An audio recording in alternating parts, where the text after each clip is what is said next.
damos la bienvenida en el set de los desayunos de 24 horas en Guayaquil a Jaime Nebot. Señor alcalde, buenos días, bienvenido a nuestro programa. Bueno, siempre con usted es interesante analizar la coyuntura política y hay varios temas. No sé, quisiera empezar con una visión suya sobre las medidas económicas anunciadas anoche por el presidente Lenín Moreno. ¿Cuál es su primera reacción y su visión sobre lo que se va a aplicar? Janet, buenos días y buenos días a todos los televidentes de Teleamazonas. Usted sabe que yo suelo ser muy breve en mis respuestas, pero usted me hace una pregunta que me va a permitir que precise ciertas cosas. Yo creo que las medidas han traído desilusión a los que preveían un desastre, el paquetazo. Porque no ha habido paquetazo. En eso tiene razón el presidente de la República. No se ha subido el IVA, no se ha subido los combustibles, el impuesto a la renta de las personas naturales y de las compañías pequeñas no se ha tocado. Pero también ha traído desilusión en un sector empresarial que esperaba más estímulos, que esperaba estímulos en vez de subir el impuesto a la renta. Si bien se han dado algunos. Y eso es importante porque si esa gente, el empresario, no tiene la confianza, el deseo, la percepción de que debe invertir, entonces la recuperación económica de la que habló el presidente no se va a dar por esos hechos, simplemente. Eso es lo primero. En segundo lugar, bueno, eso es una posición del presidente, todavía eso no llega a la Asamblea en la parte que tiene que llegar. Yo creo que tiene que abrir un espacio para oír a los empresarios, que son los que generan el empleo y las rentas de carácter fiscal. Porque en esto de las rentas hay que ser muy claro. Hay dos filosofías. Hay estatistas y fiscalistas que piensan que primero hay que fondear la caja pública para que luego se recupere la economía. Y nosotros pensamos al revés, que la economía se debe recuperar primero o al mismo tiempo, precisamente para que se fondee la caja fiscal. Y déjeme ponerle un ejemplo. Supongamos que las utilidades del país o de los empresarios son 100. Si usted les cobra el 22%, al Estado entran 22. Pero si a consecuencia de una percepción o de una realidad, las utilidades bajan a 80, el 25% de 80 son 20, que es menos que 22. Esto hay que tenerlo definitivamente en cuenta. Yo creo, por último, dos cosas. Que tan importante como el asunto de impuestos, son otras cosas que no sé por qué no se ponen en marcha, que no cuestan nada, que le van a dar más bien al Estado y a los ecuatorianos, al uno rentas y al otro crecimiento y empleo. Uno, ¿por qué no se aclara que va a volver a organismos internacionales competentes la justa decisión de diferencias entre el Estado y los inversionistas? ¿Quién va a invertir en el Ecuador sometido a una justicia ecuatoriana y con los antecedentes de la justicia ecuatoriana? Segundo, ¿por qué no se amplía la frontera del empleo, permitiendo que empleadores y trabajadores fijen las condiciones de horarios, de días, de temporalidad, de su contrato de trabajo? Eso sí, no buscamos aquí ni se puede permitir explotación, obligándolos a tener como referencia proporcional el salario mínimo y las cargas sociales. Tercero, las alianzas público-privadas son extraordinariamente buenas, pero tienen que ser mejoradas en la forma, hacerlas rápidas y en el fondo con reglas claras. Y por último, ¿dónde está no el sacrificio, dónde está el poner en orden el Estado? El Estado debe bajar al menos el 10% de gastos, y no estoy diciendo que despidan a nadie. Hay gastos superfluos y necesarios que en enorme cantidad han vuelto obeso al Estado. Y para un obeso bajar el 10% de su peso, o en este caso de su gasto, no es problema. Y por último, precisamente un diario quiteño, El Comercio, el día 10 de octubre, sacó un artículo sobre Richard Thaler, que es Premio Nobel de la Economía, que habla sobre la psicología en la economía. Y dice que los factores económicos no se portan racionalmente, sino por las percepciones de carácter psicológico. Y eso es cierto. Si el empresario, por ejemplo, no siente que las cosas van a ir bien, que puede ir adelante, el empresario no invierte. Y en eso hay que tener mucho cuidado. Vea usted, el presidente Moreno, en ciertos aspectos, ha logrado, precisamente por esa cuestión de percepción y de psicología, un ambiente de calma, de respeto, que es muy positivo. Pero si no logra esa confianza en los empresarios, no va a haber crecimiento económico, al menos en la medida que se espera. Y si no hay crecimiento económico, no hay empleo y no hay rentas fiscales para poner la caja en orden. Ahora, alcalde, pero prácticamente el presidente Moreno está haciendo lo que los empresarios le han pedido. Bueno, a excepción, y eso habría que preguntarles a ellos de esta decisión de aumentar el impuesto a la renta de 22 al 25%. Pero estoy segura que lo que nos va a decir en un momento el ministro de Finanzas es que le han bajado el impuesto a la renta y le han eliminado el anticipo al impuesto a la renta al 82% de los empresarios que pagan ese impuesto, que son los medianos y pequeños, y que son los que, según se dice, generan la mayor cantidad de empleo. ¿Qué opina usted sobre esta visión o este análisis? Que bueno, vamos a ver si lo confirma el ministro. Yo no soy dueño de la verdad y menos en estas materias. Le digo, con todo respeto, son criterios. Pero, ¿qué hizo China? ¿Qué ha hecho Vietnam? Corea del Sur, etcétera, para salir adelante? Si usted quiere aumentar la recaudación, yo coincido que hay que aumentar la recaudación para que el Estado tenga más plata, al mismo tiempo que también hay que eliminar el gasto, ¿no? Porque la plata de los ecuatorianos es para invertirlo en los ecuatorianos, no para que, y vuelvo a repetir lo que decía el Che Guevara, ¿no? Las revoluciones son para morir por ellas, bueno, ese es un criterio, pero lo que sí no son es para vivir de ellas. Eso es una cosa absolutamente distinta. Subir la recaudación no quiere decir subir los impuestos. Muchas veces subir los impuestos baja las recaudaciones. Le pongo otro ejemplo. No es el caso y lo aclaro, un ejemplo. Si usted subiese el IVA al 18%, o sea, 6 puntos más de lo que tiene hoy día, pero las ventas le bajan 15%, entonces subir el impuesto, aparte de generar pobreza, está bajando las recaudaciones fiscales. Hay que hacer las dos cosas al mismo tiempo. Por lo menos yo aquí lo he hecho así y ha funcionado. Y en otras partes del mundo se ha hecho así y funciona. Ahora, ojalá ellos tengan razón y lo que proponen funcione. Claro, lo que habría que ver, y también hay que preguntarle al ministro de Finanzas, es, listo, bajan los impuestos, hay una parte, digamos, de los impuestos que se va a bajar, yo más o menos calculo que se van a ahorrar apenas unos 200 millones de dólares ahí, pero hay que ver qué se hace. Le bajan los impuestos a los empresarios. A los pequeños y medianos, digamos, de acuerdo a las medidas anunciadas. No hablemos de los pequeños y medianos, eso está correcto, que no toquen la pequeña, la media industria, es correcto. Que no toquen el IVA, es correcto. Pero hablemos del impuesto a la renta, que hay que reconocer es el menos regresivo de todos. Pero a los empresarios a los que les están diciendo, les voy a dar el drawback de esta manera, les voy a bajar el anticipo de esta manera, gradualmente, que está bien, sin perjuicio que hay otras cosas que no se toman. Si usted les está devolviendo eso con su propia plata al subirle el impuesto a la renta, no veo el estímulo personalmente y no creo que lo vean ellos. Pero en todo caso esto es cuestión de filosofía. Aquí el que pone las reglas del juego es el presidente, hay una parte que irá a la asamblea, ya veremos qué pasa, pero yo creo que en un diálogo respetuoso como tiene que haber y cuál es el estilo del presidente Moreno, hay que oír a las partes y también quienes no pensamos así debemos oír argumentos.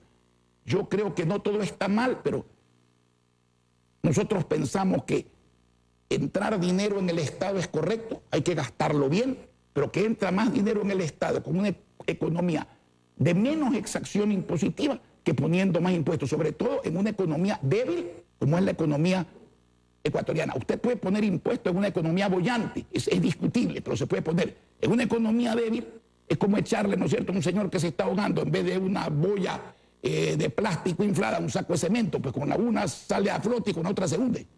Claro, y ahí hay que ver, porque yo creo que en las sociedades que pagan altos impuestos, también el Estado les devuelve en la misma proporción o quizás con mayores expectativas. Eso es lo que hay que preguntar también, ¿qué nos van a devolver si nos cobran más impuestos? Porque hasta ahora lo que hacen es cubrir los gastos corrientes del Estado, que no es lo que beneficia a la mayoría de ecuatorianos. Y en el plan no hay baja de gastos, ¿no? Porque tiene que haber baja de gastos. O sea, la plata del Estado, que va al Estado, es plata del ciudadano.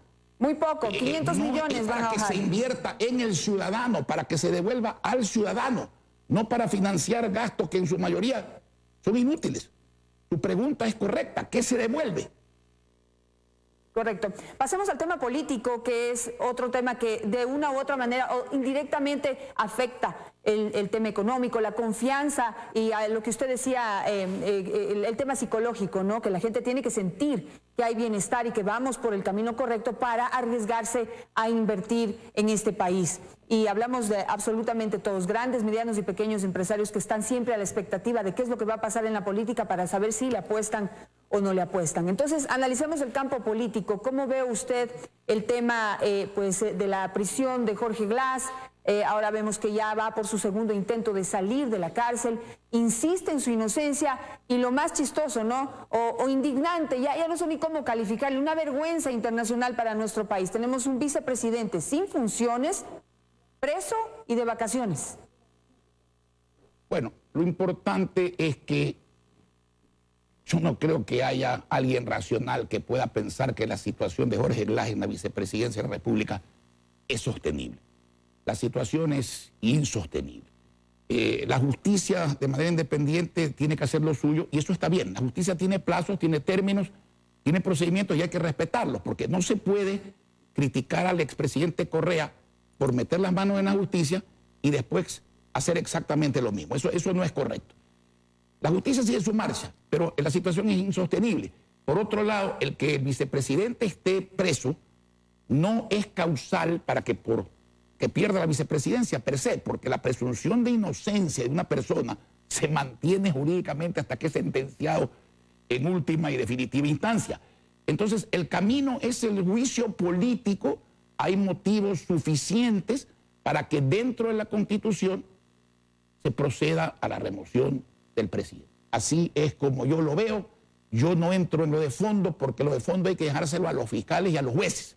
Pero en la parte pragmática, pues evidentemente lo que usted dice es correcto. Es impresentable e insostenible esa situación. Está por demás entendido que hay que dejar que el debido proceso camine y que se respeten los derechos del vicepresidente Glass y por supuesto que se aplique la justicia al 100%. Pero también viene la situación ahorita de la mano de la ética y el respeto a la imagen de un país. Vemos, por ejemplo, en otros países que por $4,000 los vicepresidentes renuncian. ¿Por qué? Porque la imagen del país se puede lesionar. Aquí, en cambio, se está priorizando la imagen, los derechos de la persona en particular. Pero ¿dónde quedan los derechos a la buena imagen de 16 millones de ecuatorianos frente al mundo entero? A eso apelo yo y no a que no haya justicia. Por supuesto que se espera que haya justicia.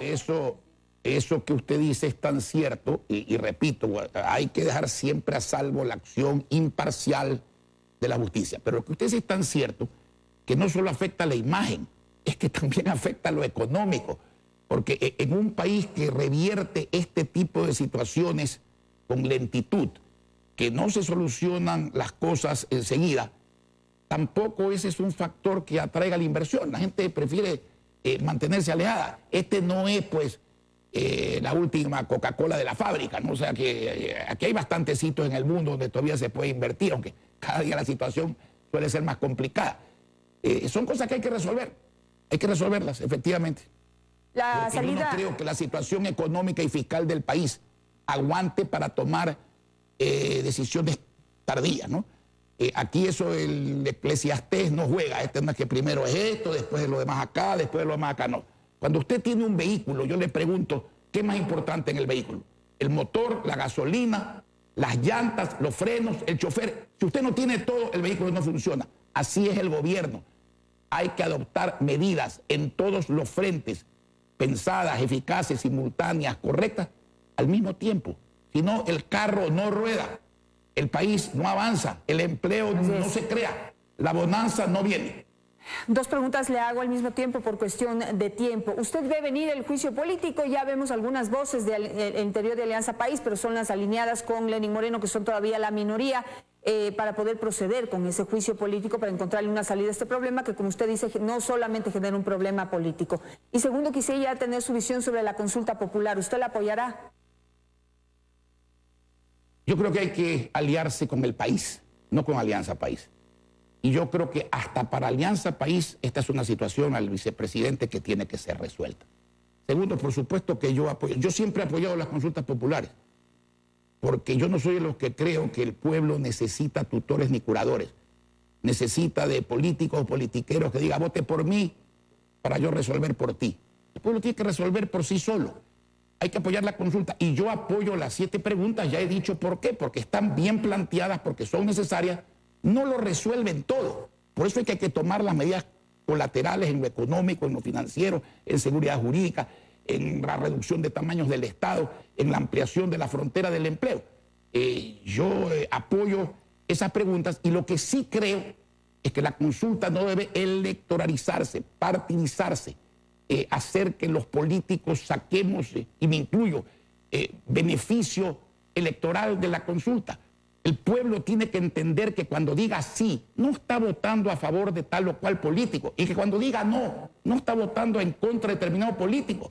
Está votando, si dice sí, porque cree que decir sí le va a beneficiar a él, al pueblo. Y si dice no, pues bueno, es respetable, creerá que no le beneficia votar que sí. Pero el pueblo hay que guiarlo a que vote por sí mismo, para que vea en la consulta un instrumento directo de mandato, sin dejar que los legisladores después hagan lo que les da la gana para resolver sus problemas, los problemas del pueblo, no los problemas de los asambleístas, ni de los alcaldes, ni de los prefectos, ni el presidente, los problemas del pueblo. Así es como yo veo las cosas. Sí. Una pregunta puntual precisamente en lo que compete al pueblo y a su representación ciudadana, supuestamente, y es la Comisión de Participación Ciudadana. Porque en el resto creo que la mayoría estamos de acuerdo, pero hay una parte polémica y es esto de nombrar miembros, pues una comisión de transición en la Comisión de Participación Ciudadana. ¿Cómo lo ve usted? Muchos ven eso como un peligro, es elegir a dedo a estos funcionarios que luego van a elegir también a supuestamente a los nuevos miembros o entidades de control. Mire, alguien tiene que designar a los que a su vez designan a la función de control, a contralores, procuradores, superintendentes, etc. Si se quiere esperar a hacerlo por elección popular, quiere decir que mientras tanto se va a mantener el actual Consejo de Participación. Si usted quiere una acción más rápida, tiene que buscar una fórmula intermedia que después sea sustituida por el pueblo. Todo dependerá de a quién se nombra y qué hace aquel que se nombra respecto de la función de control y esos organismos existentes. Sin el factor humano, las leyes no funcionan. Ahora, los sistemas son diversos. En Estados Unidos, el presidente de la República nombra directamente a parte de la Corte Suprema de Justicia. Lo que no ha ocurrido en Estados Unidos es que el presidente se atreva a llamar a un juez, que además es vitalicio, para decirle cómo sentenciar. Y lo que estoy seguro que pasaría si eso, que es imposible prácticamente, aunque en la vida nada es imposible, ocurre, es que el juez no le va a decir que sí, sino que va a hacer lo que tiene que hacer. Ahora, si ese sistema usted lo aplica en el Ecuador de ayer, porque siempre esperemos que el Ecuador de hoy día y el de mañana cambie, usted sabe lo que pasaría. Entonces, sin el factor humano, sin la condición humana, no hay ley que funcione, no hay ley que funcione. Hay veces hay mejores presidentes con malas leyes, ¿no es cierto?, que otros presidentes que con buenas leyes son un desastre. Así que si no hay el individuo, eso es como el vehículo. El carro puede ser perfecto, si el chofer es malo, lo estrella rapidito. Bueno, pues entonces ahí dependemos de que una vez más, esta vez le metan la mano a la Comisión de Participación Ciudadana y ojalá, pues en ese factor humano que usted menciona, realmente elijan a ecuatorianos con trayectoria, con dignidad y con honestidad, que puedan ayudarnos a dar un paso hacia adelante y no como cada metida la mano a la justicia, lo que sea, que nos ha hecho retroceder más bien. Eso esperamos todos, porque si no los cambios no se justifican. Como decía el doctor Arosemena Monroy, sería la misma jeringa con distinto bitoque y eso no queremos los ecuatorianos. Con eso me quedo. Muchísimas gracias al alcalde Jaime Nebot por estar esta mañana con nosotros.